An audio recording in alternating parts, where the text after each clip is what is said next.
Hi, Evergreen friends. We've survived 1 week away from Swift. I hope you and your families are well and staying healthy. I have a couple things to share with you. First, Evergreen's Teacher Live Kahoot, I think is scheduled to be scheduled for Tuesday, the 24th at 1 o'clock. Be sure to check Google Classroom, as well as the Instagram accounts for the game pin. We'll be posting that there. We're also setting up a 8th grade Google Classroom where we can post some fun videos or games for you to do to keep yourself occupied that might be connected to subject areas or things like that. And the code will be posted for that in our Google Classroom pages and Instagram pages as well. Today I wanted to share with you one of those true stories from American history, one about George Washington. These are stories that don't always end up in the history textbooks.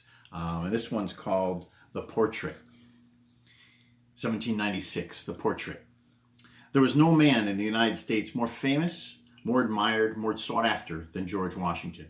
In fact, it had taken all his power to prevent the grateful country from crowning him as America's first king. Now people flocked around their first president, hoping for a word from the great hero of the American Revolution, or a glimpse, just a glimpse. Portraits were in great demand.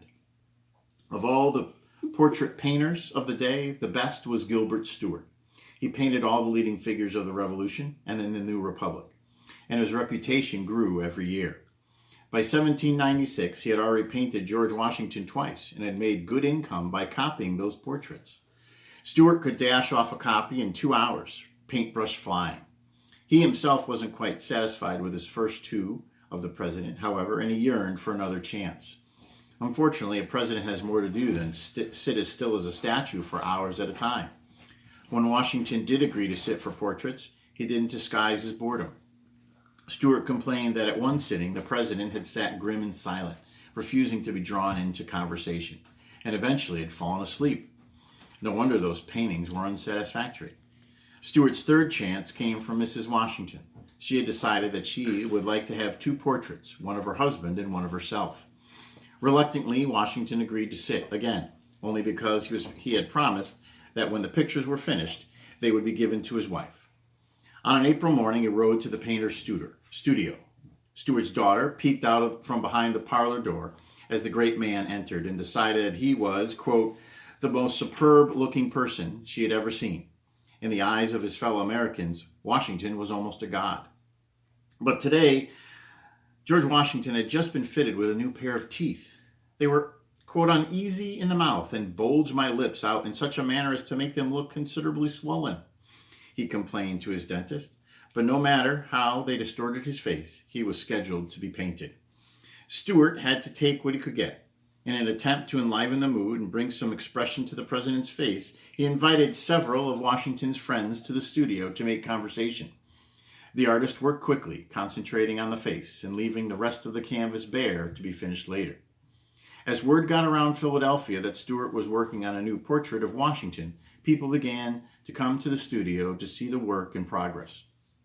Unlike many portraits of famous people, this had no symbols of glory or greatness. There are no laurel wreaths or Roman columns. Instead, the president was depicted as a common man dressed in a common black coat. This was the perfect representation of democracy's leader. Before Stuart had a chance to finish the painting, he was deluged with requests for copies. So instead of finishing the portrait, he kept it half done and began to make copies of it. 3 times the president came to the studio asking for the painting to give to wife, but as Stuart pointed out, it wasn't finished yet. Finally, Washington gave up in disgust. Martha Washington never did get the portrait. It was worth too much to Stuart for him to part with it. He made at least 72 painted copies of the picture, and it wasn't long before engravers were copying it as well to print on sheet music, newspapers, and posters. It was to become the most famous and most often copied portrait in America, owned by everyone. It is probably in your own pocket yourself.